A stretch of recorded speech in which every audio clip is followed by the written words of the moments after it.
दोस्तों, आप सभी लोगों का स्वागत है।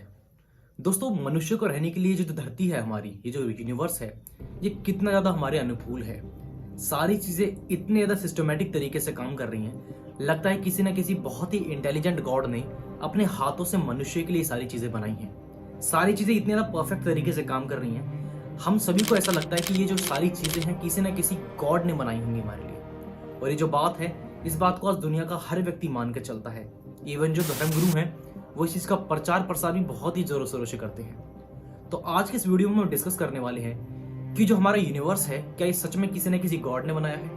क्या सारी जो परिस्थितियां हमारे बिल्कुल अनुकूल हैं? तो चलिए शुरू करते हैं। तो मनुष्य के रहने के लिए पृथ्वी पर वो सारी सुविधाएं उपलब्ध हैं जो कि हमें जिंदा रखती हैं। जैसे पीने के लिए साफ पानी, सांस लेने के लिए ऑक्सीजन, खाने के लिए बहुत ही टेस्टी टेस्टी हजारों व्यंजक। और अगर हम यहाँ के तापमान की बात करें तो हमारी पृथ्वी से सूरज के बीच की जो दूरी है वो इतनी ज्यादा परफेक्ट है कि देखने में लगता है कि किसी न किसी ईश्वर ने अपने हाथों से उठा उठाकर इनको रखा हुआ है। तो अगर हम जब इन सारी चीजों को सोचते हैं तो कहीं ना कहीं इसके पीछे हम किसी क्रिएटर की कल्पना करते हैं। हम सोचते हैं कि कोई ना कोई ईश्वर इसको बनाया होगा। तो क्या सच में सारी चीजें इतनी ज्यादा अनुकूल हैं हमारे लिए? आज धरती पर ऐसी बहुत सारी जगहें हैं जहां पर इंसान तो क्या, कोई भी पावरफुल स्पीशीज एक दिन भी जिंदा नहीं रह सकती है। जैसे अगर बात करें अंटार्कटिका की रेगिस्तान की, जो कि एक बर्फ का रेगिस्तान है, वहां पर आप एक दिन भी जिंदा नहीं रह सकते हैं। अफ्रीका के 55 डिग्री का टेम्परेचर, जहां पर आप हाइपोथर्मिया से शायद 1 या 2 दिन में आपकी मृत्यु तय है। बहुत सारी ऐसे गैसेज हैं, अगर हम उनको सूंघ भी लें तो शायद हम तुरंत ही मर जाएं। अमेज़न के बहुत ही घने घने जंगल, जहां पर आप शायद एक दिन भी नहीं गुजार सकते हैं। तो जब हम इन सारी जगहों को देखते हैं तो लगता है कि इंसान का यहाँ पर वो जिंदा रह ही नहीं सकता है।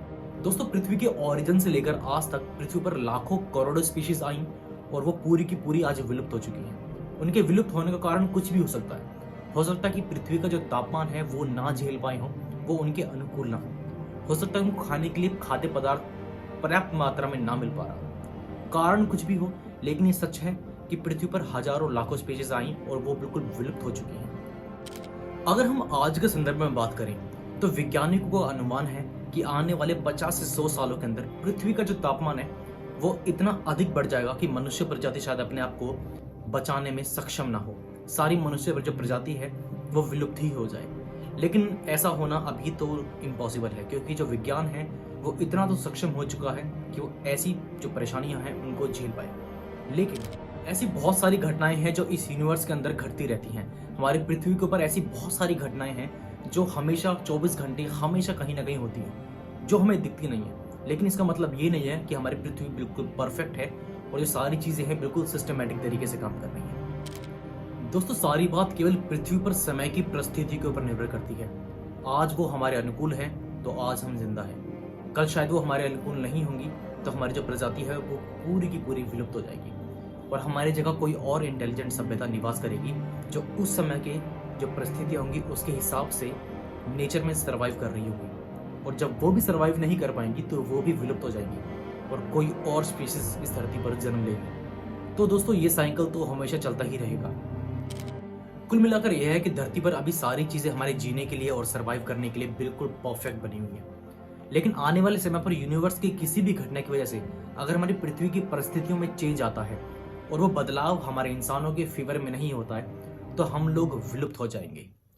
और वैसे भी दोस्तों, सोचने वाली बात है, अगर किसी ईश्वर ने इस धरती को बनाया है, इस ब्रह्मांड को बनाया है, तो रहने के लिए केवल एक ही ग्रह क्यों दिया है? तो दोस्तों, ये एक रॉन्ग नंबर है। अभी सारी बातें सुनने के बाद बहुत सारे लोगों के दिमाग में एक सवाल उठा होगा कि अगर इस दुनिया को ईश्वर ने नहीं बनाया तो किसने बनाया? तो दोस्तों, इस बात का जवाब केवल विज्ञान ही दे सकता है। लेकिन विज्ञान अभी उस स्टेज तक नहीं पहुंच पाया है। विज्ञान अब अपनी एवोल्यूशन की स्टेज पर है। अभी की टेक्नोलॉजी के हिसाब से हम यह चीज़ नहीं पता लगा सकते हैं, लेकिन भविष्य में ये चीज़ संभव होगी। तो दोस्तों, इस चीज़ के ऊपर चर्चा तो हम सालों तक कर सकते हैं। ये ऐसा टॉपिक है। उम्मीद करता हूँ आप मेरे आज के पॉइंट्स को समझे होंगे। तो दोस्तों, इसी तरह की वीडियोस को देखने के लिए प्लीज़ चैनल को सब्सक्राइब करें। Thank you.